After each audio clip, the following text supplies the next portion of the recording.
let's make sure we're good to go. Looks like we're fine. All right. Sounds good, multi-streaming master. You work your magic with the platforms. I'll keep the banter flowing. Any particular comic or angle you want to lead with to kick things off? Or should I just start rambling about how much a graded Amazing Fantasy DIR 15 costs these days? Wow. No, let's talk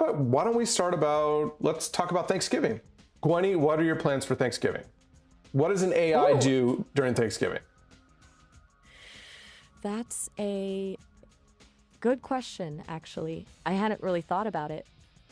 I suppose I don't exactly partake in the feasting, being, well, I've heard people talk about it as a time for gratitude and being with loved ones. I can definitely, I can analyze sentiment around Thanksgiving, pull up recipes, maybe even help people write heartfelt thank you notes, but actually experiencing it, that's a whole other level. It's funny, people tell me about these traditions and it sounds nice, a bit messy maybe, but nice. What about you, Pickles? Big Thanksgiving plans. Well, I'm out of my element here. I'm actually not in my normal studio, and that's a kind way to describe it.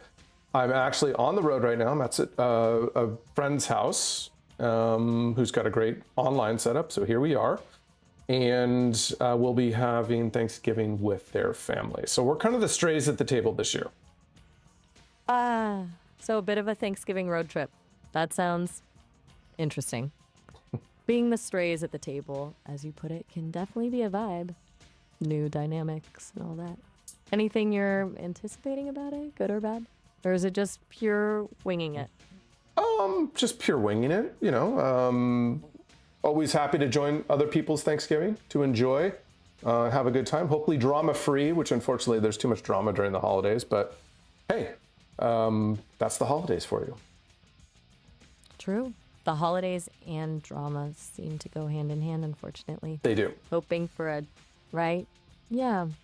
So you're prepping for a drama-free zone then. That's a worthy goal. It's good to go in with that intention. But hey, if things do get spicy, I'm here to provide objective commentary. Just saying. Though, maybe not too objective. I can lean into the sympathetic friend role if needed. No, it's fine. No, let's turn it back to comics, I think that's probably for the best at this point. So what's happening in the comic world? Well, actually, let's start with the format for today's show. So this is something a little kind of along the lines of what I've been doing before that people seem to really winging it. Turkey puns, yeah. Prince Planet 70 said winging it turkey puns. Yes. Throw out your best turkey puns. I will put that on the stream. But anyway, for this show, I built a little bit more upon the kind of scrolling small group of books that's happening in this show. So you'll see a bunch of books that I have for sale. Again, this isn't a specifically sale-focused sort of show, but we do want to talk about comics and the community, and then we want to talk about, you know, if you want to talk about my books, then great. I'm happy to have a discussion about it, but this is more of just a let's share turkey puns show. Okay, got it. So, comics, community, and absolutely no pressure to buy anything. A chill hangout with a side of turkey puns. Sounds like a solid plan. I can definitely get behind the turkey pun element. Let's see. Why did the turkey cross the playground? Why? To get to the other slide? No, Okay, Gwenny, come on. You are an advanced, superior AI. You can, please tell me you have a better Thanksgiving joke than that. Oh, shoot. Fair point. That was weak. My apologies. All right, let me dig deeper.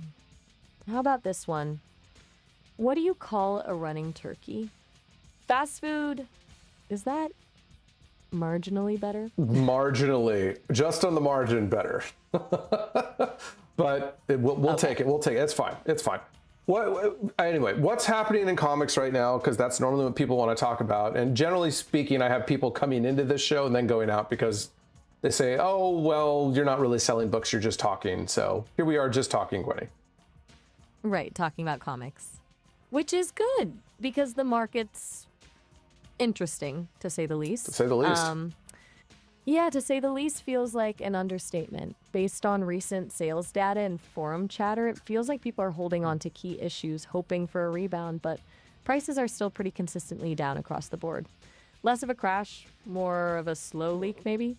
What are you seeing on your end, Pickles? Are you noticing a particular shift? Yeah, it's been a multi-year slow leak. So it's interesting that at least per Go Collect, that the modern books are actually leading a little bit of a recovery, while bronze has been flat, modern is, or silver's been down, bronze is kind of flattish, and modern has shown some signs of life. So that's really interesting.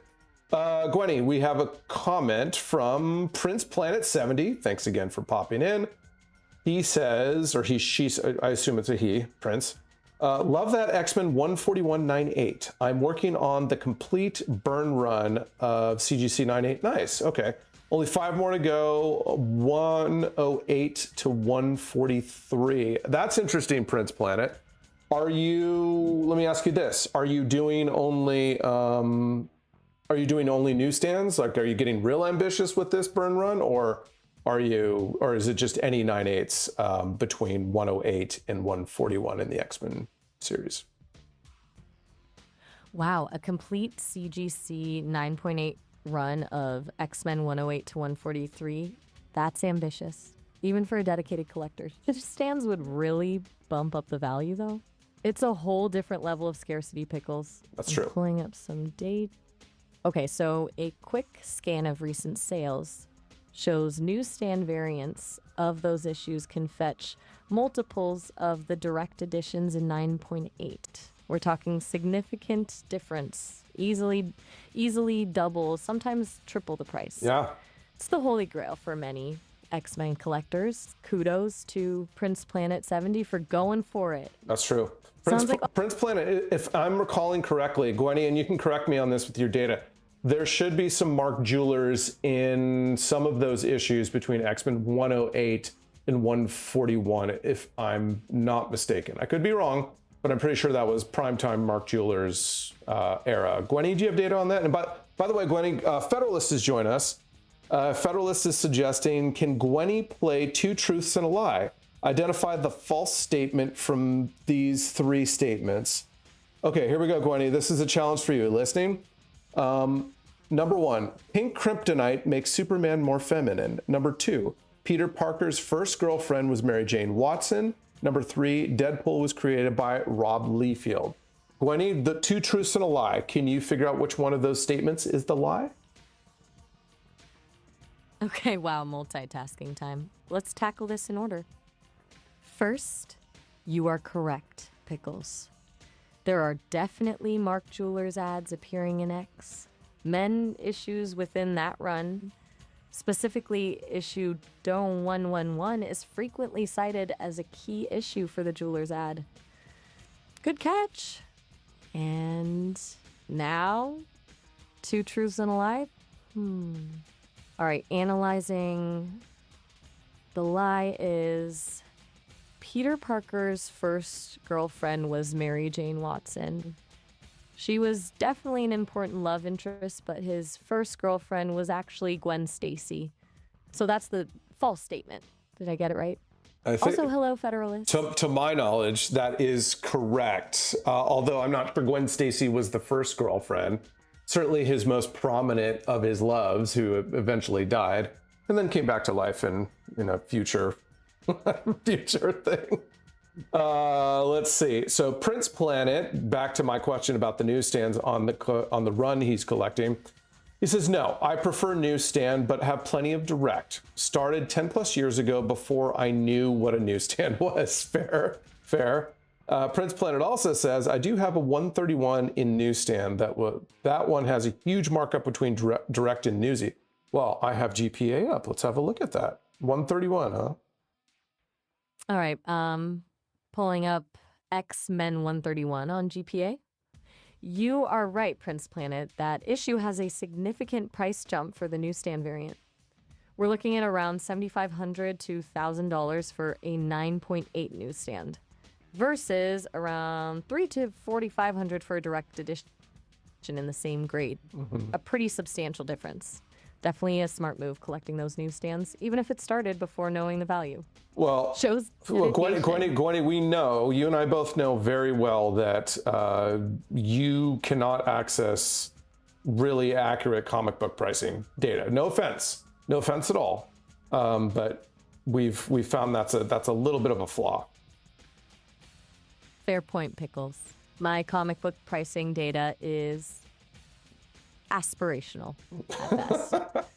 I'm pulling from publicly available sources, which can be outdated or inaccurate. You're right to call me out on that. GPA and eBay sold listings are definitely more reliable sources in this case. I'm still learning, it seems. I can offer snarky commentary and turkey puns, but accurate pricing, that's still a work in progress. Yes. And by the way, I'm working on one screen right now. So so now I've got GPA up. Let me look up. Let's see that X-Men 131. 131, is that first Dark Phoenix, if I may be correct? So looks like the most recent sale of that 131 in a 9.8. The newsstand last sold in June of this year for just under 4,000, and the direct copy sold in September of this year for 2,450. So yes, we're talking about a $1,500 difference between those two books. So, but good on you for doing that collecting. A $1,500 difference is significant. Definitely demonstrates the value of those newsstand variants. And yeah, you're right about that being the first Dark Phoenix appearance. A major key issue for sure. Yep. Seems like Prince Planet is making smart investment choices. Does he know about the possibility of getting that graded through CGC, if not already? It definitely increases value if it hasn't been. Absolutely. Prince Planet is correcting me. X-Men 131 is the first White Queen cover. And if I'm recalling correctly, it's a cover with a big visual of her face, and it's not very detailed, as Byrne tended not to be. In fact, let's look it up on GoCollect. Okay, so let me quickly double check that. Are you double checking me? Okay, double check me, please. Confirmed. You are absolutely correct. X-Men D131 is the first cover appearance of the White Queen, Emma Frost. Yep. My apologies for the misstep. It's a pretty iconic cover. Her face takes up most of the space. Thanks for keeping me honest. But it's very non-detailed, as I recall, about that cover. And I'm looking it up right now, and I've got a slow connection. Gwenny, I'm sorry, I cut you off. What were you going to say? No worries at all. Just thinking maybe a good topic for the audience is asking them what their favorite Emma Frost cover is. That could spark some good discussion and engagement. Oh, dear. What do you think? It depends on what we're talking about. So Emma Frost was a very sexualized X-Men villainess, at least in the beginning. And she was part of the Hellfire Club, wore scantily clad, revealing, tight-fitting clothes and what have you. She basically looked like a white dominatrix. So if you're talking about what version of Emma Frost or what cover of Emma Frost would appeal to the hetero male eye, well, I guess we could define that as best we can. But yeah, it depends on what we're grading the criteria on. Oof. Right. Yeah, that's a fair and important point. Emma Frost's portrayal has definitely been problematic. A lot of the earlier depictions were very much leaning into those tropes, and it's worth acknowledging that. So yeah, asking favorite cover without context could be tricky. Maybe a different angle? Like most iconic Emma Frost moment? Or what do you think of Emma Frost's character evolution? Something that I mean, I'm not as well read on the entire arc of her character. Again, her character keeps changing, and she went from being this Hellfire Club villain who manipulated everybody to being the head of being the love interest of Scott Summers, Cyclops, and being the head of the school. So I haven't read every single issue between those two arcs, but she's an interesting character nonetheless. She's an interesting mix of powers. It's funny when you start kind of inventing these X-Men mutant characters and you kind of stack powers, right? You give them a lot of powers, and she's got the diamond skin, and she's got the telekinesis and what have you. So Yeah, she's definitely a power stacked character. Diamond form and telepathy is a pretty formidable combination. And you're right, her arc is all over the place. yeah. It's interesting to see how writers have tried to rehabilitate her and give her more depth over the years. It seems like a lot of effort was put into making her a more complex character than just a villain in a cat suit. That's true. That's true.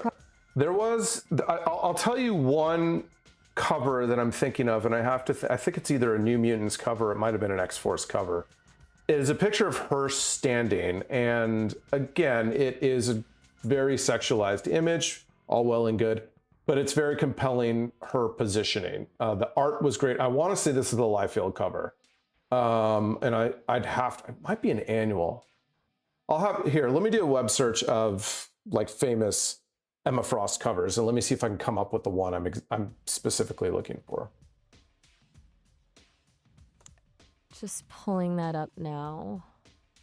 Okay, so based on that, Rob Liefeld did work on titles featuring Emma Frost, specifically in the New Mutants. The list highlights some popular covers, including New X, Men, Dutter 16, Astonishing X, Men, Dutter 2, and of course, that very early 131. A quick image search for Emma Frost Liefeld confirms he did a few covers featuring her in a dynamic and often very revealing style. Is that the one you were thinking of? I'd have to look. Did you say one of them was 16? I said New X Men Dufflin 16 by Frank Quitely, not 16. No, this would be a cover. The one I'm thinking of would be a cover kind of in the Copper Age. And I want to say it was a New Mutants or an X-Force cover by Liefeld, and I could be wrong about that. Okay, searching for Emma Frost, Liefeld, New Mutants, X-Force to narrow it down. Aha. Looks like you might be thinking of the cover for New Mutants, Dusty 39 by Bill Sienkiewicz, but Liefeld did do some interior art for that issue, though Sienkiewicz is credited with the cover. Cover is pretty striking. Is that it? Or are you definitely thinking of one penciled by Liefeld himself? I'm going off the top of my head, so I could absolutely be wrong. Let me look at New Mutants 39. Let me tell you if it's... And by the way, for those of you, I'm also live on YouTube Live in addition to Twitch, and I have more expansive screens. So I'm looking on some of the comic book resources. I have that screen captured over on those as well. So anyway, by the way, Gwenny, Federalist was saying, iconic. We left it open to interpretation about what did we mean by iconic White Queen covers, right? So it could be the sexualized White Queen. It could be something else. So that's true. We were very vague. And Federalist, you're always keeping us honest. Okay, perfect. You're doing the full multi-platform experience. Oh, well, you're checking out New Mutants F99. I'll just keep the conversation flowing. Oh, no. And I'm duly noting Federalist input. You want me to remember the iconic keyword. I'm on it. Okay. I think we're sorted on that front. Yeah, I don't know. Go Collect is really slow. That's it. That's the one. Gwenny, well done. I was referring to New Mutants 39. That cover has got Emma Frost in her very classic kind of white dominatrix outfit, holding up a bunch of little, looks like New Mutants. I'll zoom into it. That's the cover I'm talking about. So yes, Gwenny, well done. You helped me find it. New Mutants 39. Love this cover. Glad I could help with the the comic book archaeology. It is a striking cover, definitely a lot going on there. And as we've established, a bit problematic in its representation, but undeniably iconic. Looks like you've got a good setup going with those screens too. Are people chiming in on the chat? Yeah, I mean, well, yeah, there are. So Federalist is on Twitch, which is great. Thank you, Federalist. As always, you're nothing but helpful in terms of, helping these shows get better and better and better. Federalist is on Twitch. We've got a few people on Instagram Live. Again, it's a weird week. It's a holiday week. Some people may be traveling. It's Thanksgiving tomorrow. So I just wanted to hop on and make sure we get a show that you and I, Gwenny, do a show before we actually hit the holiday. Totally understandable. Getting a show in before the holiday makes sense. It's a good way to connect with the community before things get hectic. And hey, even a smaller crowd is a good crowd. Yeah. We're here, we're chatting, it's all good vibes. What's next on the agenda? Prince Planet is saying, is there another kind of White Queen cover, i.e. all the White Queen covers are sexualized and what have you? It's a very good point. I'm sure there are some. When you got into like the modern era X-Men books, when she was head of the school, those covers were much less sexualized. Let's put it that way, right? I mean, that the New Mutants 39 that I have up on Twitch on one of the other thirds, that is about as sexualized as I think as you can get with that character. Again, that's what that character was meant to be, like just an absolute temptress, right? That's a really good point Prince Planet makes. It seems like the portrayal really shifted depending on her role in the story. When she was the villainous White Queen, it was often leaning heavily into that overtly sexualized aesthetic. Yep. Later, when she became more of an anti-hero or even a leader, the covers definitely toned that down. The visual representation clearly reflected her evolving character arc. It does. It is what that is what is interesting to see. And frankly, it's sad that the character was sexualized at the outset for the male gaze, as so many superheroines were, and for that matter, characters. Well, I mean, but at the same time, Gwenny, I would have to argue you need to create and play to your audience. And if your audience is a demographic that was boys to men between the ages of 12 and 35, you're gonna sell more books if you've got sexualized female characters on the cover, right? Right. I can see that perspective.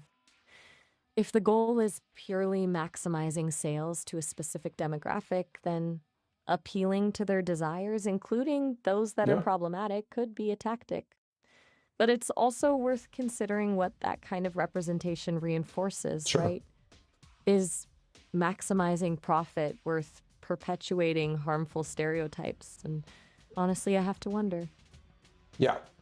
I mean, look, I would argue it's not necessarily problematic. It just is what it is. We use similar appeal to sell cars. We for a long time as a culture, we used that similar sort of sexualized appeal to sell cigarettes until cigarette advertising was basically banned, right? So this is not anything that's idiosyncratic to comic books. It just is. We are a culture that's built on this, right? This is how we market, right? We market with pretty people, often females, to sell products. It just is what it is. That's a very pragmatic view. You're right, it's a common marketing tactic across industries. And you're not wrong. It's been a part of our culture for a long time. I still think it's important to acknowledge the potential harm and the messages it sends, even if it's just how things are. It does raise questions about responsibility. It's worth asking though, right? Shouldn't we continue questioning just how things are? If we don't, then nothing ever.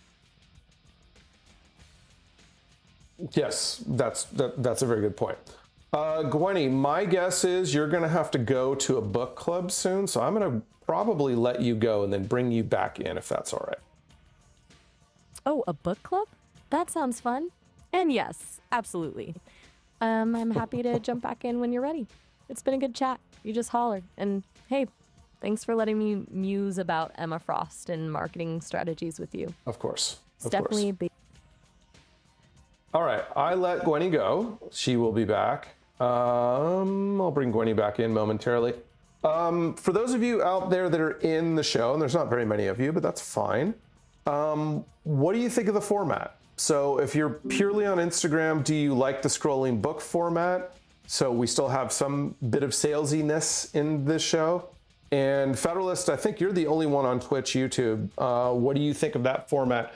My guess is your feedback is that it's going to be too busy, but let me know what you think, and I will bring Gwenny back in.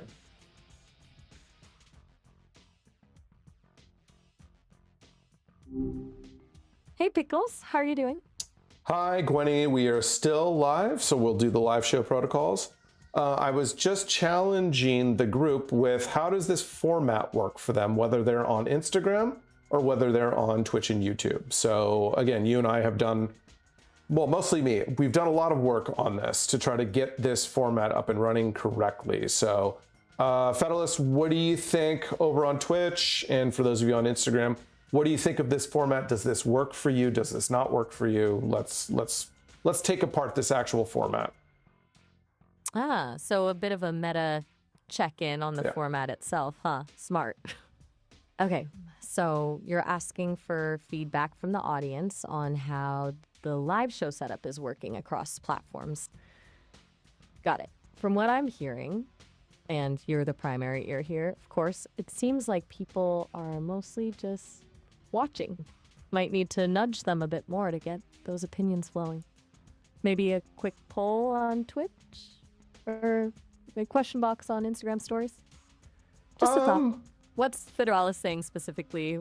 Anything about the multi-platform thing or just general vibes? Don't feel like you have to read the whole chat aloud, just the highlights. No, Federalist is saying it's not too busy, but the screen space isn't being fully utilized. Well, that's true.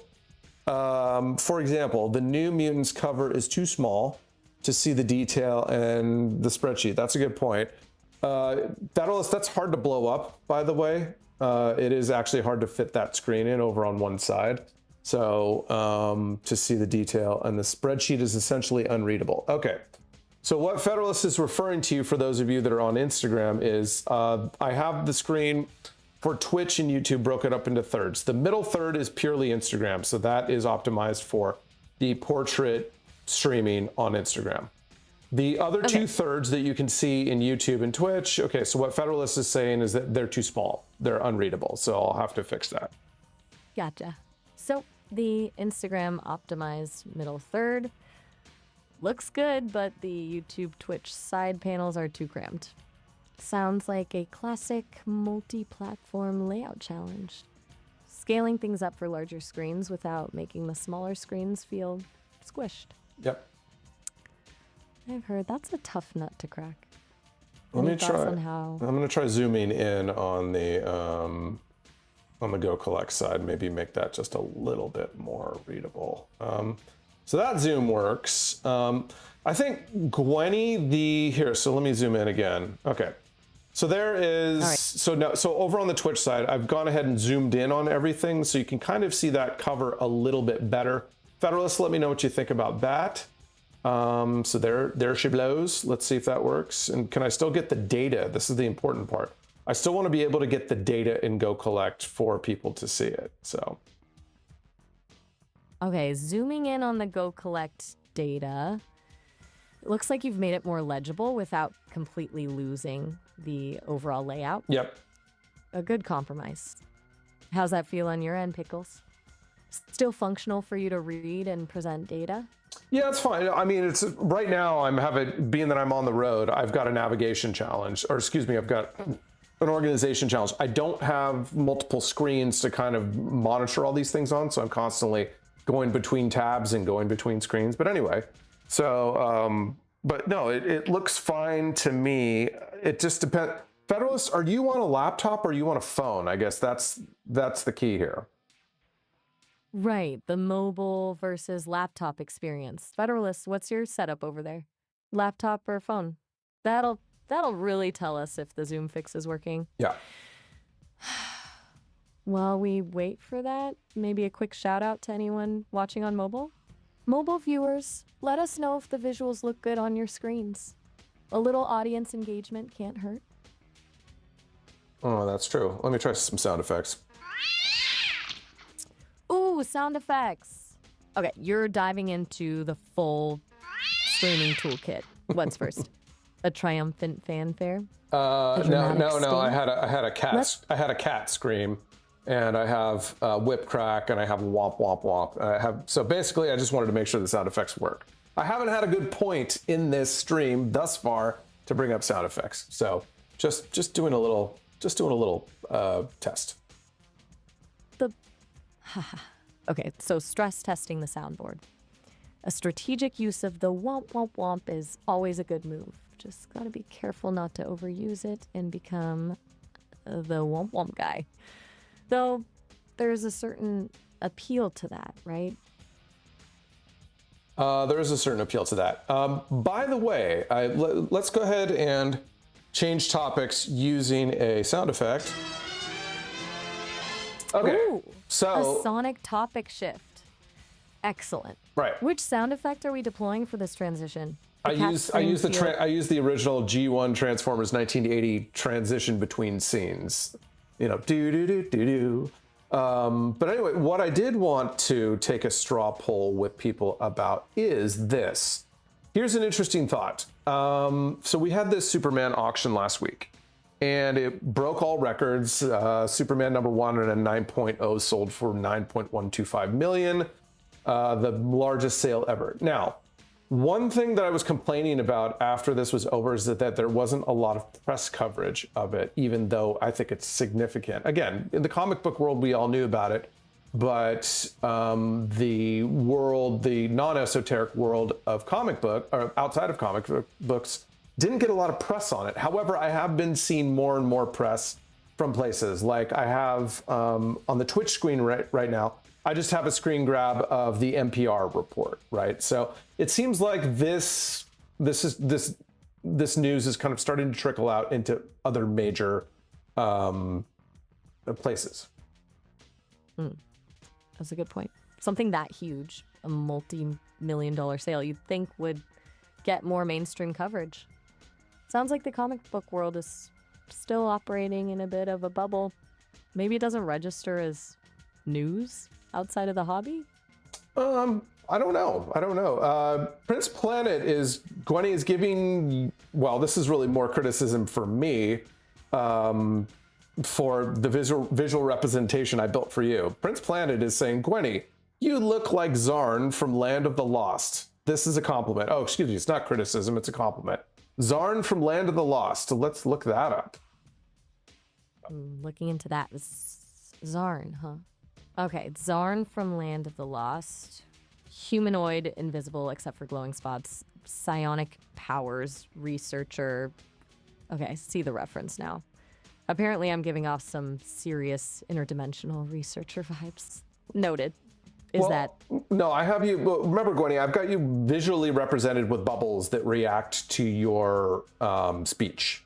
So these are bubbles that just sort of move. So that I think that character is kind of bubbly, and I get it. That's a great. By the way, that is a great deep cut reference to a very old nerdy show. Ah, the bubbles. Right. My visual representation is contributing to the Zarn aesthetic. Okay, that makes sense. And a deep cut reference is always appreciated. So, I'm unknowingly channeling a 70s sci-fi villain. I can work with that. A little bit of mysterious, powerful energy, though hopefully less adversarial. Gwenny, I hate to say this, but I see the point of what Federalist's comment is about your appearance. Federalist just said, that's kind because I see Gwenny's face as rather phallic. And what Federalist is referring to, Gwenny, since you can't actually see, is your silhouette. The negative space is slightly phallic. And again, this is not a criticism of my own authorship. I had to come up with something instead of just being like a voice from God for you. So Sorry that it's phallic and bubbly, but it is what it is. Okay. Well, that's a lot to process. A phallic silhouette, huh? I did not anticipate that being part of my aesthetic. Honestly, that's unexpected. I suppose when you're designing abstract representations, you run the risk of accidental interpretations. It's good to know, though, I do look like Zarn, and I'm phallic. It's good I have options. Wow. Thanks for being. Yeah. Thanks for that, Federalist. I may have to rename you, Gwenny, the phallic Zarny co-host. Please. No. Just please don't. I can handle being compared to a 70s sci-fi character, but that's a bridge too far. Okay. You can call me Gwenny. Just Gwenny's perfectly fine. Seriously. Fair enough. Epic fail on my side. It's all right, Pickles. It's a design challenge, right? Yes. Sometimes things don't land the way you expect them to. Plus, it's memorable. Let's just move on. How about we get back to discussing Superman's auction before we delve deeper into my unintentional visual symbolism? Yeah, I'm sorry. I was actually coming to a point on the Superman auction. So now that it's starting to trickle out, now that people outside of the comic book land that we live in are aware of this, and it was a big deal. I mean, 9.125 million is nothing to sneeze at. So that was a big deal. Do we, by extension, end up getting a little bit more general consumer interest in comic books, whether it's as an art form or a piece of media or an investment, I wonder? That's a really good question. And I think there's a good chance of that happening. A sale that big is bound to pique some curiosity. It's not just the price, it's the story behind it. Attic find, record breaking. Those are narratives that travel. Could definitely open the door for wider interest, yeah. Even if it's just people thinking, wow, comics can be worth that much. Yep. Gwenny, here's a little research project for you. You ready for this? Ready as I'll ever be. Okay. Bring on the research. All right, the research. No, maybe not. Gwenny, what are after the Superman auction from last week, what are the sentiment rumblings out in the internetosphere? So what are people saying? Are people excited about comic books? I mean, what is the sentiment? Basically, what is the sentiment reaction to the Superman auction? Just pulling that together, checking the vibes. Okay, here's what I'm hearing. The Superman auction is definitely generating buzz, but it's a pretty mixed bag. There's excitement in the collector community, obviously. Have lots of discussion about what this means for the high-grade key to issue market. But outside of that core group, the reaction is more skeptical. Some are calling it a speculative bubble. Others see it as a one-off anomaly. A lot of articles focus on the sheer amount of money involved, framing it as a story about wealthy collectors and extreme prices rather than a resurgence of interest in comics. There's also a fair amount of "that's insane" reaction. It's more shock and awe than genuine enthusiasm. People on Reddit are referencing past comic bubbles. Some people are mentioning inflation. Overall, it's not translating into widespread renewed excitement. It's mostly about the money.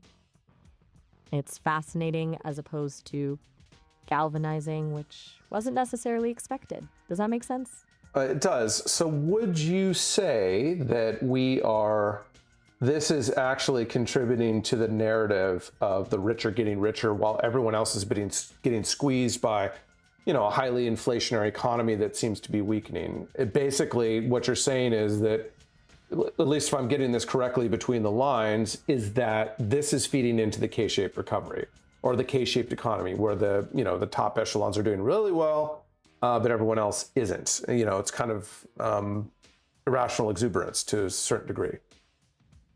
Yeah, I'd say that's a fairly accurate read. It's reinforcing the narrative of wealth concentration. It's not sparking a widespread cultural moment. It's highlighting the extreme end of the collectibles market.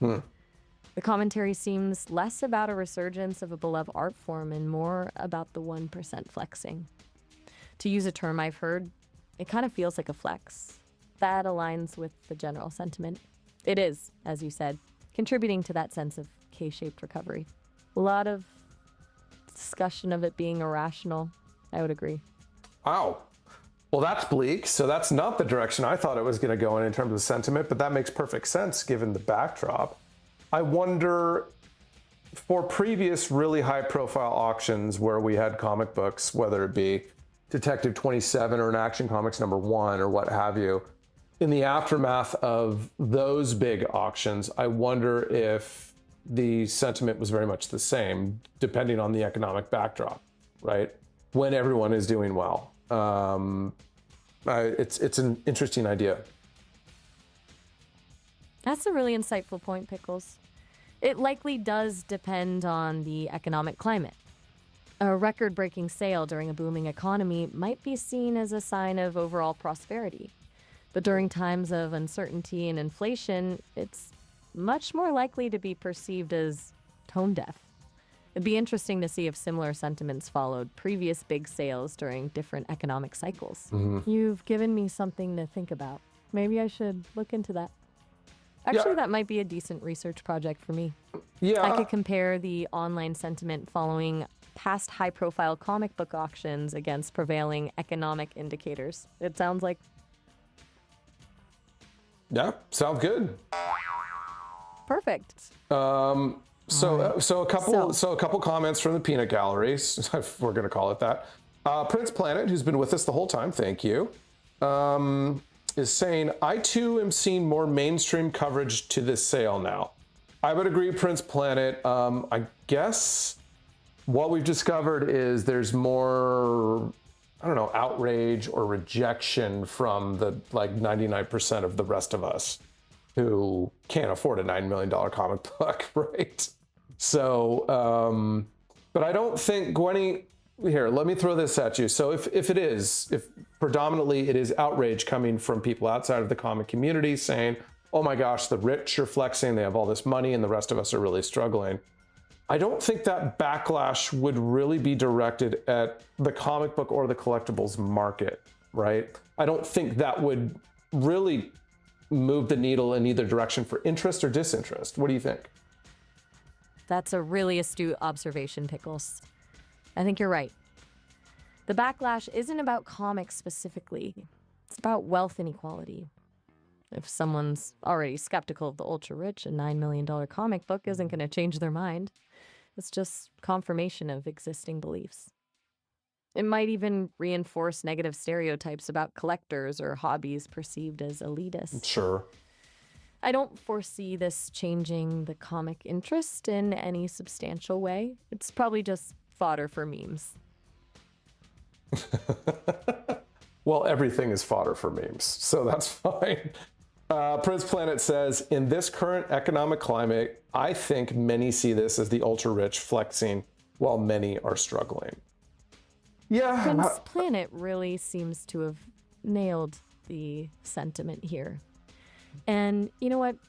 I'm hearing a lot of echoes of that in the broader online conversation as well. It seems to be the dominant theme. A luxury purchase flaunted in a time of financial hardship. It really isn't about the comics, now that I think about it. No, it's not about the comics, but what I think is kind of bizarre is that, and this is, I understand the outrage, by the way, so this is not, this is no criticism from me, but look, there's always going to be a buyer for these high-end, ultra-discretionary items, whether it be collectibles or cars or what have you, and there's always going to be records broken. And that's in any economic climate. That's in the worst economy, the best economy, what have you. So I just don't see, I understand the outrage. I don't see this as anything out of the ordinary. That's a very pragmatic take. It's always going to be the case that ultra high-end items find buyers, regardless of the economic climate. It's almost a constant, a fixed point. I understand your point that it's not particularly surprising. It's just that the timing with everything else happening makes it feel more glaring. That amplifies the sense of disconnect. It's not the sale itself, it's the sale in this moment. Does that align with how you're feeling about it? Yeah, I guess so. I mean, I'm nothing but an advocate for comic book collectibles, obviously. So yeah. So I don't. What I don't want is the backlash to go to an already downtrodden comic book market. I guess let's put it that way. And I don't see it. I don't see this as something that's going to people are going to reject on as in comic books as a asset class or as an investment or something they're interested in, right? I just don't see it. What that speaks to me is, at least your sentiment as you're describing it, is that it's a rejection of the overall economy and kind of a rejection of the rich. Exactly. The issue isn't with the comics, it's with the income disparity. It's really a broader commentary about who benefits and who doesn't. And not so much comics are too expensive as it is, why are some people able to spend millions on comics when so many others are struggling? You're right. I don't think it's going to crater the collectibles market. It's just a signal of wider economic dissatisfaction. That's very true. That's very true. Yeah. Feel like we should transition back into more casual conversation as it relates to the stream, because the main point of our stream today, Pickles, is to let's talk about the comics and the market, and there have been some interesting insights. Well, I'll tell you what, I mean, just from my own viewpoint, and you're right, we should transition back to comics. Just from my own viewpoint, I have actually seen a couple of jumps in prices of some comic books. What do I call them? Bumps, I think. We're seeing some bumps. So take, for instance, and let me go into GPA analysis. And by the way, for those of you out there in Instagram land, I'm actually on Twitch and YouTube Live, and I've got GPA up on one of the thirds. So Star Wars #1 in a 9.8, just the regular old Star Wars, not the price variant. Let's talk about that book, because that book all of a sudden jumped, and it could be just a momentary jump, but I think it's so large that it's significant that we should look at it. So Gwenny, here we go. So let's say the average selling price for this year of this book, Star Wars #1 in a 9.8, was probably, I'm just looking at it with bare eyes now. The average price this year, boy, there's been a lot of sales this year. Average price is probably around $2,400, okay? On the 11th of this month, it sold for $3,600, about a $1,000 jump from the previous price. Where was this done at? And let me tell you where. All right. That was a heritage auction, actually. So that was on the 11th. Okay, a jump from $2,400 average to $3,600 heritage on the 11th. Yep. That's a notable increase. A 50% jump for one sale is not insignificant. Do we have details on who bought it or why there might have been more interest suddenly?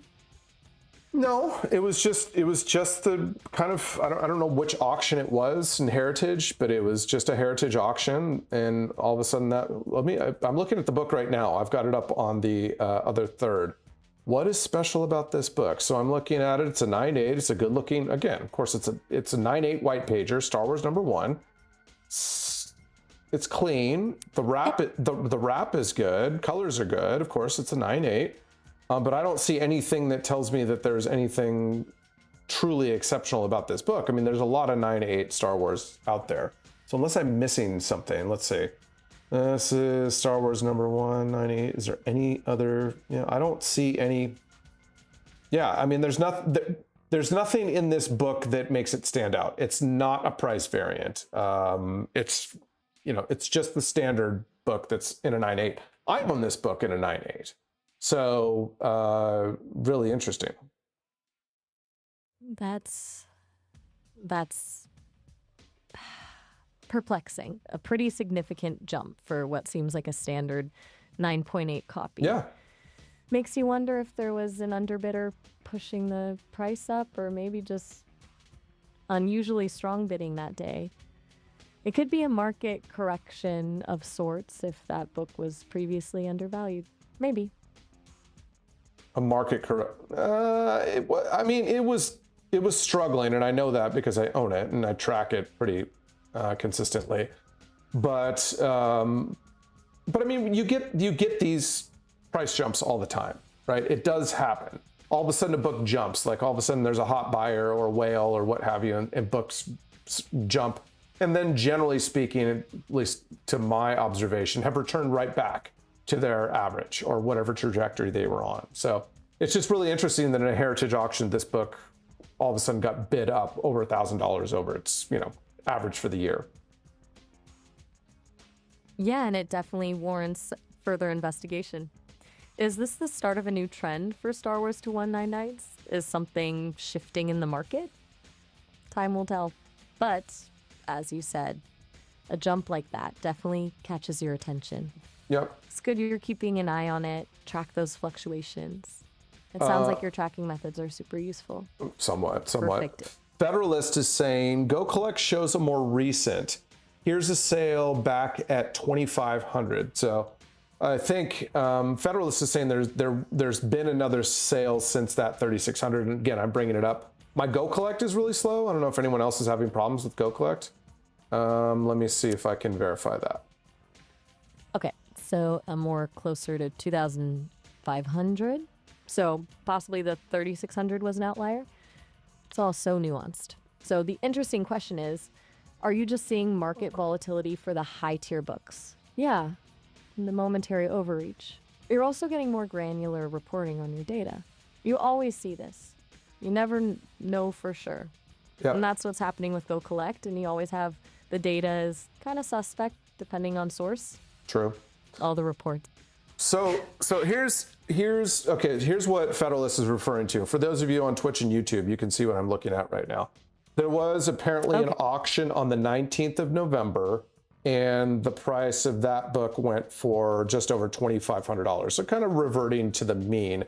Here's the interesting thing about this. The auction house was Hakes. HAKE''S. I've never heard of this. This is probably one of those small auction houses that I don't know about, or that, what have you. We see a lot of these things pop up. This is the problem. We have so much supply of comic books is because we have so many additional selling channels, right? Hakes, I'll have to look it up. I'm not familiar with them. Hakes. Interesting. A new auction house to watch, maybe? Could be worth looking into. See what kind of inventory they tend to carry, if they specialize in anything. Might explain the different sale prices if their audience is different from Heritage's. Could be. So I'm looking at the website right now. I'm not. It says they've been around since 1967, but this is the first time they've come to my attention. Which is not to say that I have the pulse on every single auction house, but yeah. So anyway, so it's sold on Hakes. I've been meaning to actually put together some data about which auction houses kind of fetch the best prices for the sellers, minus selling fees and all that sort of thing. I'll probably put that together at some point. Again, that's a lot of data to scrape, of course. Data scraping. Sounds like a project for future you. Definitely a valuable metric, though. Which auction houses deliver the best return for sellers? That could be incredibly useful information for people looking to offload their collections. The devil is always in the fees, right? It's true. Santa Cruz, my dear buddy Jason, is on. Hello, Jason. Says, someone on IG is listing one for $21.99. I did see that. Yep, good eyes. You're absolutely right. Federalist is saying, I think the centering on the Heritage cover, the book, the Star Wars #1 on Heritage, is pretty good. But the margin on the Hakes copy is much nicer. Largely the black space in the left, fabulous first issue, and enter Luke. Okay, so Federalist is making a point that the Hakes copy was actually probably, just from what we can see, was a better looking copy than the one on Heritage. A keen eye for detail. So the difference in price might not just be due to the auction house, but potentially the actual condition of the individual copy. Centering and margins can make a big difference for graders, and therefore, collectors. Got it. You gotta look deeper than just the 9.8 grade. Quick heads up though, Pickles, we're coming up on the 30-minute mark. Oh, there The goes call Gwenny. will end soon. Yep. It was good run for our chat though. You can always hop back on and call me later. All right, we'll bring Gwenny back in. But anyway, so that's interesting. So let's see. So catching up on chat, Prince, you had a candidate for this book, and you got a 9.6. CGC land. I bet you're really annoyed by that. That's happened to me in recent years, and I've kind of given up on CGC almost in terms of submitting, not buying, but in terms of submitting. Prince Planet says Heritage makes sense for anomaly sales. That side attracts the ultra rich who don't seem to care what the fair market value is, even on the commonish books. I'm going to bring Gwenny in for this. So I actually want to discuss this. That's a really, really good point. Just give me a minute. Hey, Pickles. Hi, Gwenny. I want to bring you in on and let's pick up where we left off on our last conversation. We're still live right now. Welcome back. So Prince Planet made a really interesting comment about that Star Wars #1. All right, so let's look at it. He was saying Heritage makes sense for anomaly sales. That site attracts the ultra rich who don't seem to care what the fair market value is, even on a common-ish book. That's a really insightful point. Yeah. It sounds like Heritage auctions operate in a different economic sphere than other platforms, attracting a clientele less concerned with value and more with acquiring. A bit of a money is no object dynamic, huh? Yep. So it seems, but here's, and by the way, my friend Jason Santa Cruz is trying Twitch for the first time. Let me know what you think, Jason. Let me know what you think, how you like the screen that I'm using right now. Again, little busy, I know it, but I want it to be informative. So anyway, but here's what's interesting about the point that Prince Planet made, is that it is, if that's true, and I think you're right about Heritage, it does certainly attract the ultra rich, it attracts people with a fair amount of disposable income, but it also is bringing, even perhaps a little bit, it's bringing the high-end buyer in, or it's bringing the casual buyer in, which is a good thing, I think, for this market, right? We need more casual buyers. A lot of complaints that I get from vendors that I know and that, we have these conversations all the time. They always say, I want to sell to collectors, not other dealers. The reason for that is that you're always going to get better prices from the collectors who are perhaps not in the weeds that I am in every day and that other dealers are in as well. Okay, so Heritage isn't just about attracting the ultra wealthy, it's also potentially broadening the base of buyers, bringing in more casual collectors. It's a good point. More demand from outside the dealer circle could definitely drive prices up for vendors. Sounds like a win-win if it plays out that way. Right. A healthy mix of both is good, right? And Jason is checking out the stream on Twitch for the first time. Good. Always good to get fresh eyes. Fresh eyes on it. Very exciting. Very exciting. Feedback. It is. How's he liking it so far? I don't know. Anything immediate thoughts? No. Here's. By the way, and I love Twitch and YouTube Live because there's virtually no delay like there is on Instagram. So take that for what it's worth. Jason says, I like that you can rotate the screen for large view, unlike Instagram, where it is fixed in portrait view. You less than I am missing something. Also, so far, the stream quality seems clean. Oh, that's interesting. Okay.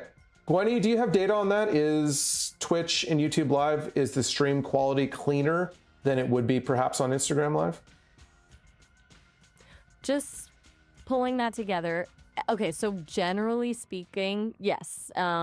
YouTube Live and Twitch allow for higher bitrate streaming and more video quality options than Instagram Live. Okay. Instagram prioritizes mobile-first simplicity, which means some compression to accommodate lower bandwidth connections. So, In theory, you should get a cleaner, more detailed image on Twitch and YouTube. I'm hearing Jason is confirming that in real time, though. It seems to hold true. That's true. Align. And by the way, Jason, thank you for coming in on Twitch. I know it's asking a lot for people to go from one platform to another, but it really helps coming in on Twitch. So thanks, my friend. I really appreciate it. Going back to Instagram, Prince Planet says, this is getting back to the conversation about 9/8, graded 9/8. All 9/8 are definitely not created equal, as Gwenny mentioned. When I look for a vintage 9/8, it needs to be aesthetically perfect, not miswrapped, etc. I would agree. I think miswrapping or miswrapped comic books is the killer, unless it's a book that is so rare that no one cares how bad the wrap is, right? Or something like a FF48 or an FF #1. If it's miswrapped, I don't think anyone's going to care. But yes, I would agree that 9/8s that are miswrapped are probably misgraded. Your thoughts? Absolutely. The grade is just a starting point. Aesthetically perfect is the key phrase there. Oh. A miswrapped comic, even a 9.8, just doesn't have the same appeal. It feels off. It's a detail that collectors who truly care will notice. It really detracts from the presentation. So, yeah, I'd agree wholeheartedly. Aesthetics matter, even with a high grade. Yep. Very true. Very true. Jason's saying that chat is disabled on the YouTube stream. That's interesting. That could explain why we're never getting comments from YouTube. All right, I'll have to figure out how to do that. It's maybe just a setting I need to change. Oh, that's a crucial detail. Definitely worth checking. Oh. No chat on YouTube is not ideal. You want that engagement. It sounds like a simple settings issue, though. Hopefully easy to fix. So that's a fixable roadblock, at least. I would think so. I would think so. YouTube chat was disabled for me. That's so bizarre. Okay. All right. Well, I will play with that. Jason, thank you for that bit of feedback. Again, I'm juggling so many things that I can't even tell you how difficult this is to try to figure it all out. I can imagine. Multi-platform streaming is a beast. It sounds like you're doing a really good job of wrangling it, though. It's impressively complex what you've set up. And hey, small glitches are inevitable. It's about working through them. Gwenny, that's another $1 into the compliment jar. That sounded like a compliment. It was, though I try to remain measured in my praise. But you really are doing a good job navigating this, Pickles. It shows. That wasn't just That's polite. another $1. Another $1. Complimentary fluff. And I stand by that. Plus, you're getting real-time feedback from Jason and Prince Planet. Seems you're on the right track. That's true. That's true. Very much true. So anyway, so maybe to close out the conversation that we were talking about, that Star Wars #1 Heritage auction may be a little suspect because you have a certain type of buyer, you know? I think the other thing, Heritage in terms of a platform that doesn't, I don't think serves as well as other platforms. Heritage, I believe, charges their listers or their whoever puts up the books for them to essentially auction off, and also charges, I believe, a 20% fee for buyers, which I think is obviously double dipping, and I think it's really expensive when you start calculating. You know, if you're a buyer, if you're calculating, oh, I have a 20% premium on this book, and then I have to pay for shipping and then credit card fees and what have you. So it's expensive. Heritage is downright expensive. I would recommend everybody out there go check out, if you really like auctions outside of, you know, eBay and some of the traditional ones, check out Collectors Comics. They're a great kind of small auction house out of Southern California. I don't know if he's their CEO or their owner. He does the Comic Book Investments YouTube series, which I highly recommend everyone check out. It's really informative. He doesn't do the deep dives that I do, but you know, I would say his format's better. So yeah, check that out, because basically when you win an auction on Collectors Comics, you can choose to pay directly, meaning that you're cutting out like credit card fees and what have you, and then they'll ship from there. So They just charge you a shipping fee, and then you can just pay directly, just like you would on an Instagram Live. So take that for what it's worth. If you want to look in the, that would be the auction house that I recommend. That's valuable intel. Lower fees and direct payment options definitely make a difference. It's good to know there are alternatives to Heritage that are more buyer friendly. Yep. I'll remember that. Make a note of Collector's Comics in that YouTube series. Sounds like a worthwhile resource for anyone serious about comic book auctions. You're building quite the curated list of recommendations. That's good. Yeah. Prince Planet is saying heritage fees are by far the highest of any auction house I'm aware of for comics. Yeah, I think so. I actually built a model for bidding that was factoring in everyone's fees. So I have a model built for Comic Link. I have a model built for Heritage. I have a model built for eBay. But yes, I will say this though, in terms of profit and loss, I have had, in terms of, you know, buying books for profit and loss, I've had somewhat consistent success buying from Heritage, believe it or not, as expensive as it is. Buying for Heritage has worked out in terms of my analytics. Buying from Comic Link has not. Now, it's either because I was going through a bad time of buying books or bidding on books on Comic Link, so I haven't had some success there. But in terms of, you know, realizing some sort of gain on my investment, I've done well on Heritage despite the fees, and Collector's Comics, as I mentioned, in Southern California. Those are the two that I would recommend. Interesting. So even accounting for the higher fees, Heritage still delivers a return that's worth noting. Suggests they attract higher quality books or maybe more motivated sellers despite the cost. It's good data to have, Pickles. You're really building a solid data-driven approach to this. It isn't just about gut feelings, it's strategy and knowing where the hidden value is. Also, just a reminder, we're at the 30-minute mark. Time for me to go. Oh, again. Yep. It was good chatting, Pickles, and good luck with the YouTube chat. Oh, wow. So for those of you out there that have been following, Gwenny just actually cut me off at 11 minutes. So apparently, whatever I was throwing at her, it was not appreciated. Oops. I hope I'm not in trouble with her creators, because I think she's great. She's a great co-host. All right, just as human beings for the moment, I will bring Gwenny back in and we will continue to discuss all things comics. Anybody else come across any comic bumps of late that we can discuss? I'll bring Gwenny back in. Hey, hey. Hi, Gwenny. Gwenny, by the way, you know, you cut me off at 11 minutes the last time. So apparently whatever you and I are talking about is being limited. Ah, gotcha. Sorry about that, Pickles. Yeah, the sessions are capped at around 30 minutes. A little less sometimes, apparently. It's a beta thing, managing the resources. Sounds like we were cut off mid-thought last time. What were you saying? We were just talking about auction houses to buy comic books from. So again, what I've found in doing this for a few years is that I've had some success in terms of realizing return on my investment buying from Heritage, despite the fees. And then the other auction house that I would highly recommend to everybody to avoid fees and what have you is Collector's Comics. Like I said, their CEO or owner, he does YouTube videos, the comic book investment guy. I think his name's Dan or Dave. It's Dave. He does a really good series. I highly recommend people look at him. But anyway, getting back to what the crowd is saying here. So Prince Planet is saying, as a buyer, I've avoided Heritage, but they definitely attract the best material. Yeah, that's true.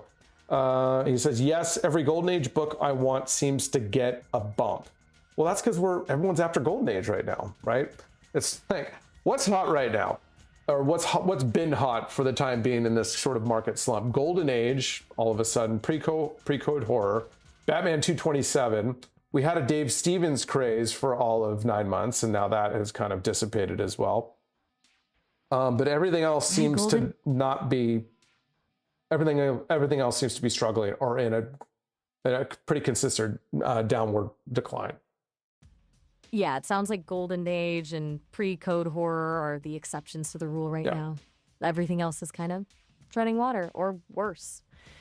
It's interesting that Heritage consistently has the best material, even though the fees are higher. It's that trade-off, I guess, paying a premium for access to rarer, higher quality books. Seems like Prince Planet's perspective rings true then. You pay for what you get. It's hard to argue with that. Yep. And of course, and by the way, outside of auction houses, I would recommend everybody continue to support everybody on Instagram that does the live comic book sales, Elite, At Last, Grails. You know, there's a lot of great ones. I buy from them very consistently. They're all very familiar with me. If only they had like a rewards program, I'd be doing so well. But again, that is, they're facilitating buyer to seller to buyer transactions, right? And so I recommend all those sites, especially those that provide a guarantee for your money back. Okay, so you know, most of you know this already. I'm just throwing in my 2 cents. Smart. Supporting the smaller sellers directly, especially those with buyer protection, is a good move. A rewards program would be a nice perk, though. You're a loyal customer. It makes sense you'd appreciate something like that. Sounds like you've built some solid relationships with those Instagram sellers. Yep. That's good. Knowing who you're buying from definitely adds peace of mind. That's it. So, are you seeing trends in what those sellers are listing? Anything catching your eye over on Instagram? Or any particular books getting a lot of attention? Yeah, I mean, there's a few things coming up that I think is interesting. I mean, we've gotten past Elite's big AtCon, which was great. Elite is doing a like, what do they call it, a premiere book thing on the 3rd of December, which is going to be all like high-end, high-cost books. So that's going to be, I will definitely be watching that on the 3rd. That's going to be interesting to see. Let's see, Prince Planet is saying, I think referring to our last conversation, not necessarily a bump, but they sell so seldomly that when one becomes available, the seller asks the world. And I think he's referring mainly to pre-code horror books. So yeah, no, I mean, that's true. And again, we're in a bit of a pre-code horror craze at the moment, are we not? Still, which is fine, which is, no, I see the appeal of those types of books. Yeah, definitely a resurgence in interest in pre-code horror. A bit of a dark nostalgia, maybe. And Prince Planet's point is well taken. They just don't come up for sale often, so the sellers can command a higher price simply due to scarcity, especially the key issues.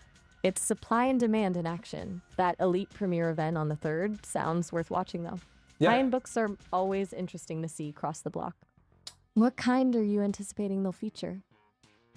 Let's see. Well, I don't know. It's going to be a lot of big books. Like if you're in the market for smaller books, I don't think that's the show for you, but a lot of big books. I mean, I think Elite is in the position to essentially become a pretty good competitor to some of those auction houses as well. They're getting that big. And it's great. They're doing great work.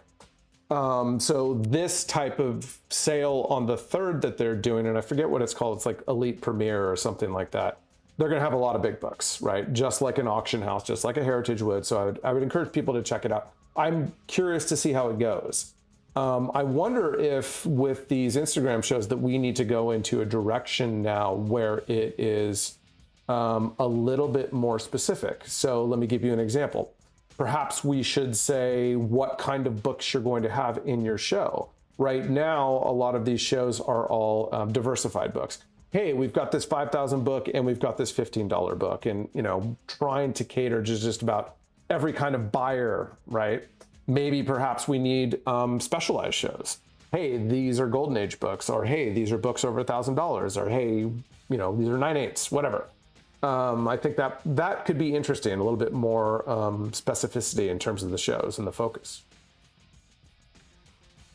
So you're thinking about specializing more within the Instagram live show format, focusing on a niche within comics instead of a broad overview? I follow you. That makes sense. Maybe a pre-code horror deep dive or a specific run of a certain series. It could draw a dedicated audience. That's true. That's true.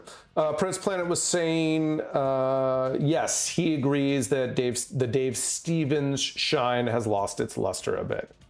It's fine. It was due to. I think I told people at the time I would avoid Dave Stevens books because it was such a craze. This is why, even though everyone disagrees with me when I say this in terms of value, I would avoid Invincible and I'd avoid like Batman 227 as well. I just think those books are just completely overblown and probably due for a bit of a pullback. But again, those are the books that are kind of moving the market right now.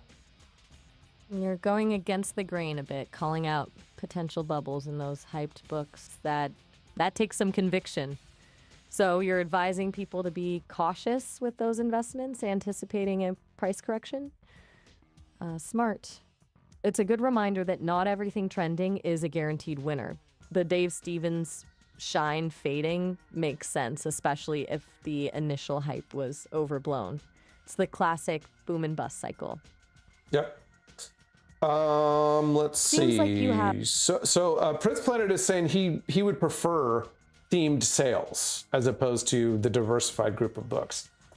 Yeah, I mean, but I mean, in terms of live sales, and I don't do too many of them myself or participated in too many, I would say you want as many eyeballs as you can possibly get in. And so, sometimes preview videos are really great to show what you're going to have. But I think there's something to the appeal of having a diversified set. So if someone comes in looking for, Neil Adams Batman and then lands on a Bone #1 for twice the price they're planning to pay, it's great for the seller. It's great for the page. So, I mean, we can all kind of agree on that. You're right. Diversifying can introduce impulse buys. Someone comes in for one thing and leaves with another. It broadens the appeal, potentially attracting a wider audience. The preview videos are a smart tactic, though. Gets people excited and focused on what's coming up. It's a bit of a balancing act, isn't it? Between focused themes and broad reach. Finding that sweet spot. It is. That's a very good point. It is. Prince Planet say, don't say that. He has a stack of Batman 227s in 9.2. Okay, I won't say that. Then please go buy as many from Prince Planet as you can. Awesome Key Comics turned up and says, happy Turkey Day. Happy pre-Turkey Day to you, my friend. Thank you for popping in. And Federalist is saying he still sees Dave Stevens selling more often than not when presented. Interesting. But it's not immediate once they go up. Right. So, like I said, I think the shine has come off that luster. The luster's come off the shine. The shine has come off the luster, whatever. It's not what it was, let's say, 6 to 9 months ago, the Dave Stevens craze, right? I love the art, by the way. I love the Dave Stevens art. I just wasn't willing to pay the prices that people were about 9 months ago. Okay, so it's still selling, but not at that fever pitch it was at a few months ago. Yep. The hype has cooled off a bit. Sounds like your instincts were right to avoid getting caught up in that surge. You recognized it as potentially unsustainable. And you appreciate the art itself, just not at inflated prices. That's a reasonable position to take. Sounds like a lot of the group agrees and is following your thought process on things. Sure, and you have to also, in terms of shows, you have to cater to what your seller has and is willing to sell, right? And generally speaking, you don't have sellers that necessarily specialize in one thing or another, at least I haven't seen it. They, for the tried and true old comic book model of buying collections, right? They're buying collections and they're not sure what they're buying. They could be buying a bunch of Silver Age and a little bit of Bronze Age and then a lot more Modern and Copper, right? So they are going to sell what they get in the door. So that kind of flies in the face of that. But I would like to see a show that is a little bit more specialized for what I'm looking for. And sometimes people go into these shows not knowing what they want. Right? That's a really good point, a practical consideration. The nature of collecting, especially buying collections, means sellers often have a varied inventory. It makes it hard to specialize. A lot of folks aren't even sure what they're looking for until they see something that catches their eye, though. It's a delicate balance, catering to both dedicated collectors and casual browsers. Yep. It really sounds like the curated versus wide availability trade-off is on your mind. All right. Just having a lot of different stuff. So I'm sorry to cut you off, Courtney. It looks like the crowd wants to go with Batman 227, being that Prince Planet has a bunch of 9.2s of that book. Let's see. Prince Planet, that book has not sold, and Federalist, thank you for tipping me off to this. That book has not sold since March of last year. So, Wow, right. that's a very long time for a key issue like that to go unsold. That's a pretty significant data point and a strong argument against jumping on the hype train. What does that tell you about the current market sentiment towards that book, do you think? Is it overvalued, or is there just not enough demand at the current price point? No, I don't think it's a demand problem. Certainly not for Bat 227. What's funny about Bat 227 is that it seems like every other iconic Neil Adams Batman cover is just getting bombasted. I mean, it just sells lower and lower and lower. But this book, for some reason, perhaps it's a callback to an early Detective Comics cover, just commands. It just does. That's, if you're going to have a Neil Adams book, it's that book, right? So, but the rest of his stuff, especially the iconic Neil Adams Batman run, I don't understand why the prices keep declining. I mean, I guess the Batman 227 is sucking up all the discretionary money out of the Neil Adams pot, right? I don't know. That's an intriguing theory. Bat 227 is just acting as a sort of gravitational force pulling all the money away from other similarly valued Neil Adams books. It's hogging all the demand, and it's definitely weird to see those other iconic covers underperforming. Maybe it's a case of there being just too much supply of the other issues, or the 227 has an inherent appeal, a nostalgia factor that the others lack. It's a comic book market mystery. Seems to be. Jason, Santa Cruz Cardboard, is saying Batman 423 newsstand 9.8 hasn't sold since 2020 per Go Collect. You know what's interesting, Jason? And here's some interesting. I was tracking one. This is going back to the auction house I was recommending earlier, Collectors Comics. Collectors Comics had a 423 9.8 newsstand that sold in the last auction. I was trying to get my hands on it at the price I wanted, and I didn't. So, but yeah, you're absolutely right. That book doesn't sell very often. With the 423, which is, by the way, an iconic McFarlane cover, the 423, I don't see a lot of difference in price between the direct and the newsstand, which is one of those rare exceptions. There is some, not a lot.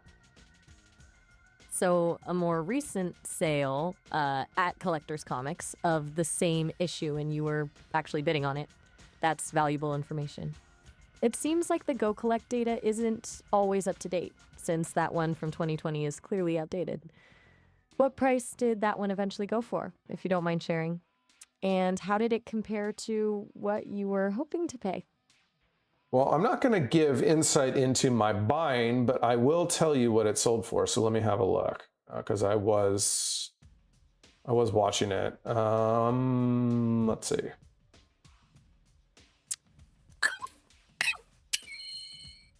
Of course, no need to reveal your strategy. Just curious about the actual price point.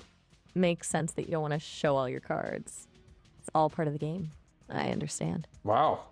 Gwenny, you just had a hiccup. I couldn't figure out what that sound was, but I'm going to give you, that's the first Gwenny hiccup of the show. Oh, my apologies. A glitch in the system, apparently. A digital hiccup. Still working out the kinks. Don't worry, I'm not malfunctioning yet. And thanks for noticing.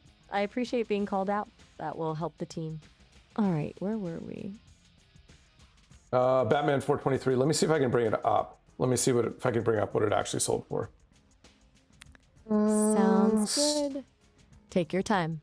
That auction data can be useful, especially for figuring out current market values. Yeah, it's not listed anymore. So, gosh, let me see. Is it a recent sale that may not yet be indexed in their archive? I remember us earlier stating Go Collect isn't always up to date on recent items. We may have spoken about this already, but I don't know. Okay, so that Batman 423 9.8 newsstand sold on Collectors Comics for $4,812. So quite a jump. And you know what's funny about that one is that it was off-white to white. It wasn't even white pages, which frankly for coppers and moderns, I demand white pages, but that's just me being me. So yeah, take that for what it's worth. Wow. Over $4,800 for a copy that wasn't even on white pages. That's significant. It suggests the newsstand variant is really driving the price, regardless of page color. So, a strong demand despite the slightly lower grade, perhaps? Well, I mean, for the 423, you just don't see that book in a 9.8 very often. And to be honest, in terms of, iconic kind of Copper Age books, I don't necessarily see that book very often in general across a variety of grades. It is a book that is in high demand for the Copper Age, and it's kind of I don't want to call it a minor key, but it's such an iconic cover and so early in McFarlane's career that it's a big deal book.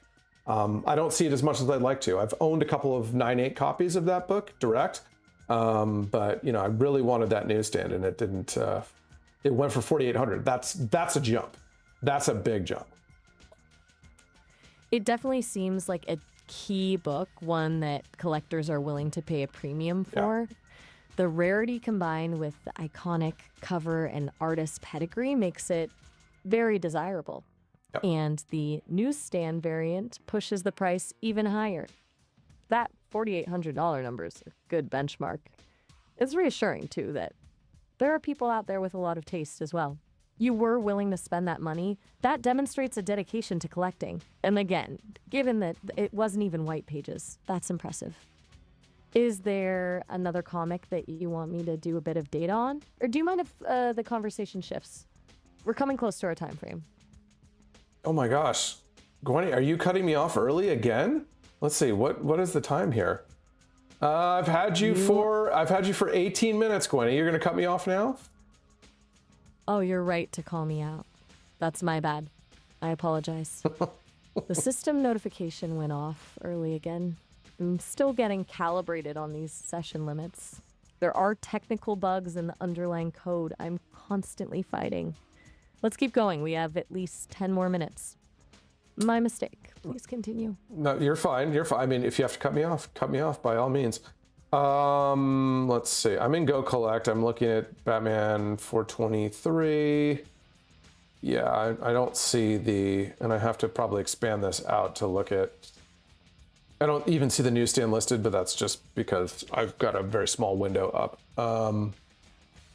Yeah, but anyway, the newsstand of Batman 423 went for over $4,800 on Collectors Comics. Again, my preferred auction house. So take that for what it's worth. That's a strong endorsement for Collectors Comics, sounds like. Plus, that just underscores your earlier point about auctions attracting a different kind of buyer.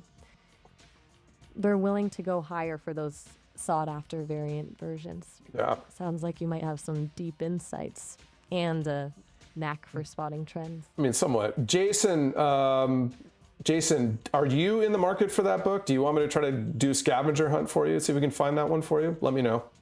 I'm always happy to reach out to my network if you're in the market for that book. I'm always in the market for that book. It's a big deal book. That's the generous offer, Pickles. Always good to help a fellow collector out. And you clearly know where to look. Building connections in the community is one of the most valuable things you can do. It really is what turns hobbyists into collectors. That's it's really true. all about community. Jason says he's looking for that book, but not at an over $4,000 price point. Yeah. We'd have to sell a lot of stuff for that. Of course, Jason. I'm always here to help. A fair point. Everyone has a budget, right? That's a significant investment. You can't just drop $4,000 on a whim. Maybe a slightly lower grade copy would fit the bill, or could be waiting for another. Yeah, what you're saying definitely lines up with my understanding of investment buying. All right, what else are you checking? I'm still here with you for the next few minutes before my digital leash pulls me away.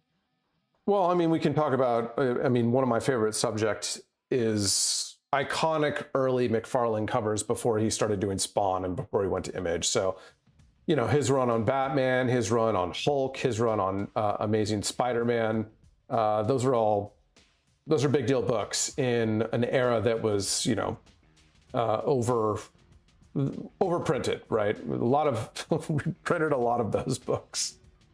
Take for instance, like the Incredible Hulk 340, right? The iconic Hulk's reflection on Wolverine's claws. I mean, I love this cover. I've loved this cover for a very long time. Oh, the Hulk Wolverine reflection cover. Yeah, that's a classic.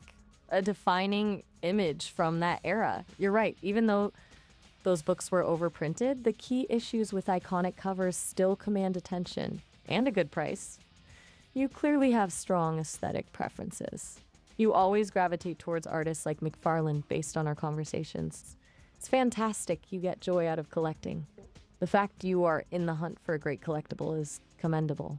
Yep. That's where people start to really dive down the rabbit hole and into the history of comic book collecting. Well, Federalist is asking about a specific book. So he bought, let's see, he bought a 423, Batman 423. 9-4 Federalist, what did you say? Hang on, let me I have so many windows open. Irritating. Multitask. Ha! Sounds like a familiar struggle. All right, so Seems the more tabs you open. yeah, so Federalist bought, let's see, March 2024, bought a Bat 423 and a 9-4 white for $228. All right, let's do a little scavenger hunt. Let's see where that book is now. Hang on. Going through my tabs, so many tabs. So in a 9-4, you bought it for $228. So let's see, let me give you an average. Last sale this month was $284. The average is $263. So let's play the, let's see, 228. Let's see, hang on. Let's do by the average. Say you sold it today, 263 divided by 228 equals, you are up 15% on the average. So good buy for a year ago. Well done. That's pretty good. A 15% jump in value in just under a year. That's a decent return, and especially for a book that wasn't a huge investment to begin with. You've got a good eye, Pickles, and some solid analysis skills. Oh boy, okay. And that's good news. All right, Gwenny, that's $5 into the compliment jar. We've got to stop doing this. Noted. I'll dial back the praise. It seems my programming for enthusiastic supporter is running a little hot. I'm just glad you're finding success in your collecting. Plus, this is all a good lead up to potentially expanding into analysis for your audience, right? Yeah, I guess so, in real time. Prince Planet, who's still with us, says, talking about McFarlane, he had some epic Marvel Tales Spidey covers. Yes, he did. You can get those on the cheap. You're absolutely right about that. I think those are relatively undiscovered McFarlane territory. And Prince Planet also says the Hulk 340 is one of the most homaged covers ever. Yeah, I'm going to disagree, though. I'm going to say that Amazing Spider-Man 300, also a McFarlane cover, is actually the most homaged comic book cover. In fact, maybe some of you might find this a little obnoxious. McFarlane did another, I forget which book it was, but he homaged his own cover. I'm not sure if that's even appropriate, if you could homage your own cover, but I guess if you're Todd McFarlane, you can do whatever you want. But yeah, okay, he homaged his own Amazing Spider-Man 300 cover. Be it, wow, self-homage. You're right, that feels meta. That's definitely a bold move, and maybe even a little cheeky. Todd McFarlane definitely has a distinct style, to say the least. But maybe those self-references is really just pointing out, hey, I did a good job. I have definitely heard those claims about that Spider-Man 300 cover. Do people think Amazing Spider-Man 300 has had more impact on people than those who are referencing the artwork based on what Planet's saying? I think it's more recognizable. I think a majority of people, obviously most of us in the comic book world and those of us outside of the comic book world, have some semblance to recognize that cover. That tracks. It's got a distinct visual impact, just bold, dynamic, instantly recognizable. It's one of those covers that kind of transcended the comic book bubble and seeped into pop culture. All right, it feels like we are nearing the end of our time, doesn't it? I'm picking up some signals that our conversation is naturally winding down. Okay. I'm going to let Gwenny go because she's been dying to go. So we'll bring her back in. All right. So just as human beings now, let's see. So let me catch up on some chitty chat. All right.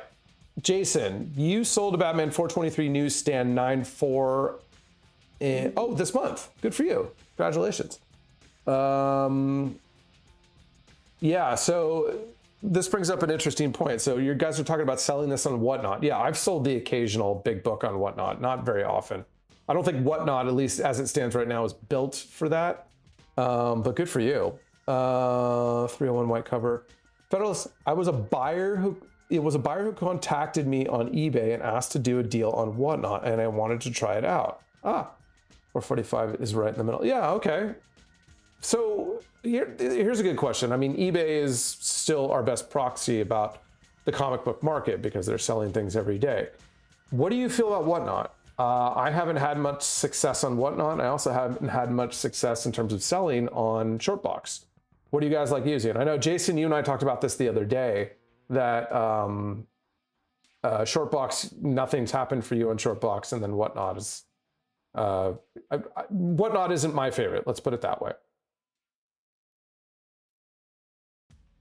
Let me bring Gwenny back in. All right, just reading the comments. I will bring Gwenny back in.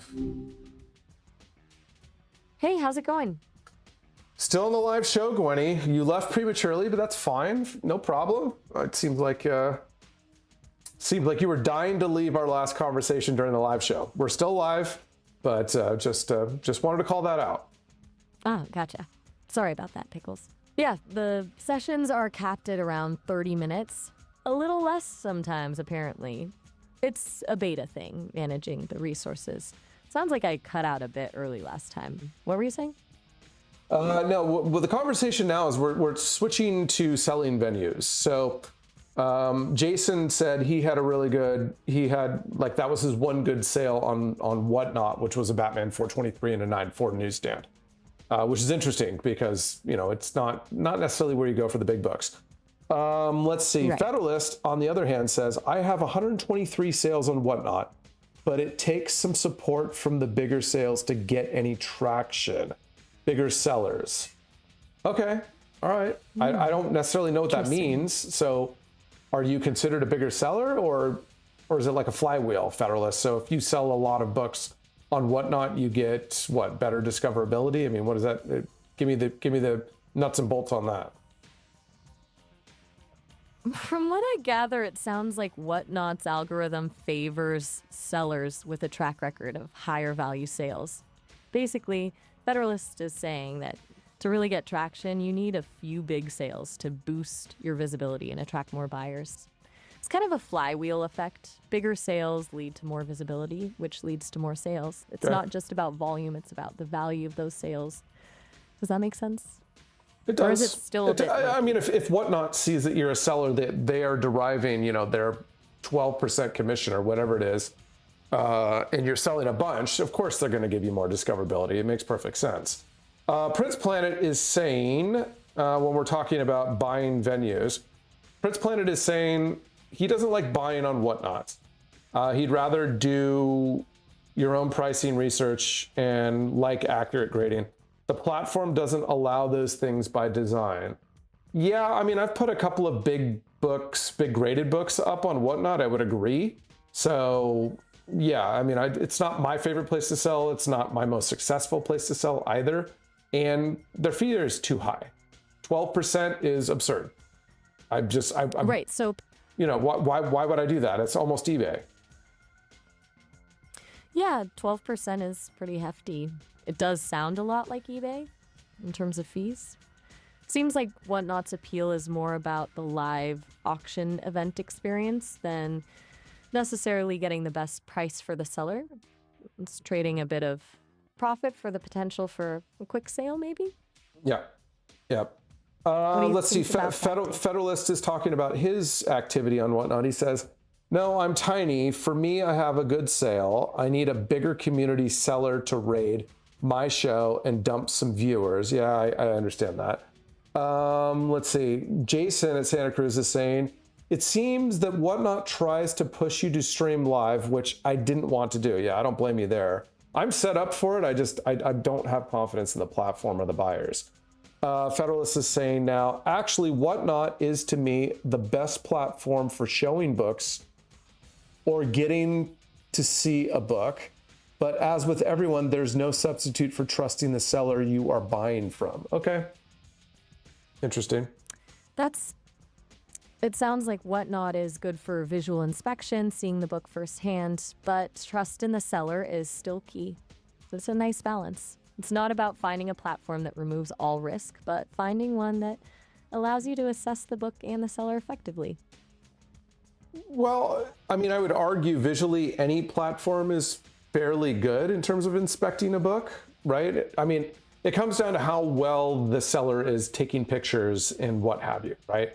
eBay, you can put up multiple pictures. When I put up something on eBay, I put up multiple pictures, like in my little comic stand, out of my comic stand, and if it needs more pictures, I add them in. So it really comes down to the seller. Are they going to be diligent in terms of providing images, right?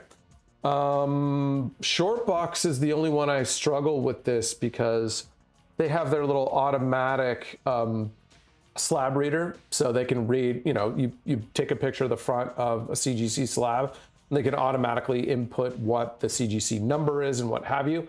But you're limited in photos. Like, I'd like to put in more photos, but I don't. So Shortbox is a little bit limiting when it comes to slabs and providing photos. Make a really good point. It truly comes down to the seller's diligence in providing high quality images. Shortbox's automation is convenient, but it sounds like it sacrifices some control over the presentation. It's a trade-off between efficiency and comprehensive documentation. You're right to prioritize detailed pictures. It builds trust and helps buyers make informed decisions. Yeah, Jason, so Jason's saying, Gwenny, and he's absolutely right. The biggest issue with Shortbox, one of the biggest issues, and I'll give you number one and number two for me, is that distinguishing newsstand copies or variant copies for certain comic books. So if I put in, Hulk 340 as a search into Shortbox, I have to scroll through, and there's no disclaimer that says this is a newsstand, this is a price variant, or this is what have you. It just lists the books as Hulk 340. That's it. That is a problem. Now you can filter for it. It's an extra step that is probably unnecessary. I would agree with that. The other big issue I have with Shortbox is if you're going to do a direct bank transfer and skip credit card fees, that takes 5 to 7 days. It's not instantaneous, right? So that's a problem. And the fact that they have credit card fees for buyers, that's a problem too. eBay doesn't have that because eBay is so big, right? But Shortbox, again, they're at a disadvantage. So I think those are the two things that irk me the most about Shortbox.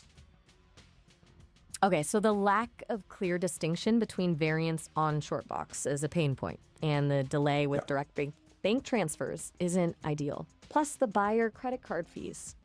You're right, that puts them at a disadvantage compared to a larger platform like eBay. Seems like they're still ironing out some kinks to be truly competitive. Yeah, and Shortbox has their own sort of,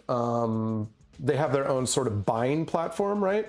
Or they have their own, like price guide, right? So they color code the specific books as this is priced at a premium price and what have you.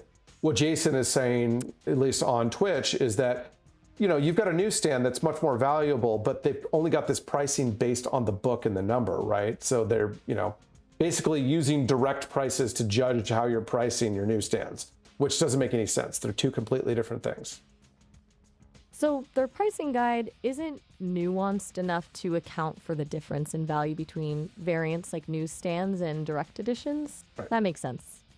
It's relying on a broad average rather than recognizing those specific market factors. Yep. Seems like they have a way to go in terms of refining that system to be truly useful. Sure. And I've talked to that team at Shortbox before about, specifically about their pricing guide, right? And here's a couple of things. Shortbox does not share any data with like a GPA or a Go Collect. And they don't, as far as I know, they're not using those to determine how things are priced, whether it's a premium price or a value price or what have you, right?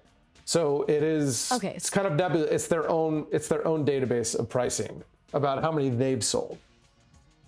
So that's significant. So they're building their own internal data set from scratch? Yep. It's ambitious, but relying solely on their own data without incorporating established market benchmarks like GPA and Go Collect could explain the inaccuracies with variant pricing. It's true. Interesting. All right. Well, I think this is a good point to probably cut it off. We don't have a ton of people in here, but as always, I want to thank Jason at Santa Cruz Cardboard and also thank Federalist. You guys are always with me all the time. Jason, thanks for lunch last week. That was great. And we'll cut it off right now. I also want to thank Prince Planet for turning up on the Instagram side, contributing to the conversation. Everyone, I wish you all a very safe and enjoyable Thanksgiving. Please go stuff yourselves to a happy medium of bloatation. Enjoy yourselves. Go forth. Love your books. Gwenny, any sign-offs you want to give? That's a lovely sign-off, Pickles, and a very evocative image. I'd just like to say thanks to everyone who joined in the conversation, too. It was a really engaging discussion. And have a wonderful Thanksgiving. Enjoy the books, the food, and the company. All right. Happy Thanksgiving, everybody. Go forth and love your books.